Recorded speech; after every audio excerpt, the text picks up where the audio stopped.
તો ખેડાના Nadiad session court દ્વારા સગીરા પર અત્યાચારના કેસમાં મહત્વનો ચુકાદો આપવામાં આવ્યો છે। 15 વર્ષની સગીરાના અપહરણ અને છેડતીના કેસમાં આરોપીને 10 વર્ષની સખત કેદ અને ₹20,000નો દંડ ફટકારવામાં આવ્યો છે। મહેમદાવાદ તાલુકાના વાંઠવાડી ગામના આરોપીને સગીરાને ભગાડી જઈ છેડતી અને શારીરિક શોષણ કરવાનો પ્રયાસ કર્યો હતો। આ કેસમાં નડિયાદની ત્રીજી એડિશનલ સેશન કોર્ટે ગંભીર વલણ અપનાવી વિવિધ કલમો હેઠળ સજા ફટકારી છે।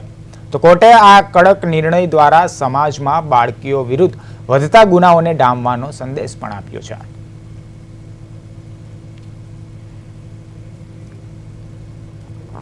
આજરોજ પોક્સો કેસ નંબર 84/24 માં આરોપી કે જેનું નામ દિલીપભાઈ ઉર્ફે દલિયો રૈજીભાઈ પરમારનાઓ ને જે કે વાટવાડીના રહેવાસી હોય અને ઉંમર વર્ષ 21 ના હોય તેઓએ આ કામના ફરિયાદી સગીર વયની દીકરી સાથે તેને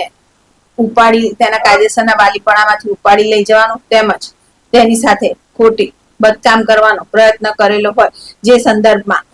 જેનો પોક્સો કેસ નંબર 84/24 પડેલો હોય અને જેમાં અમુક પ્રોસિક્યુશન તરફે હાજર થયેલા હોય અને ટોટલ 16 જેટલા દસ્તાવેજી પુરાવા રજૂ કરેલા હોય અને 8 જેટલા સાક્ષીઓને તપાસેલા હોય, તમામ સાહેબ પ્રોસિક્યુશનના કેસને સમર્થનકારી જુબાની આપેલી હોય અને આ કામે આરોપી વિરુદ્ધ ગુનો પુરવાર થતા આરોપીને જુદા જુદા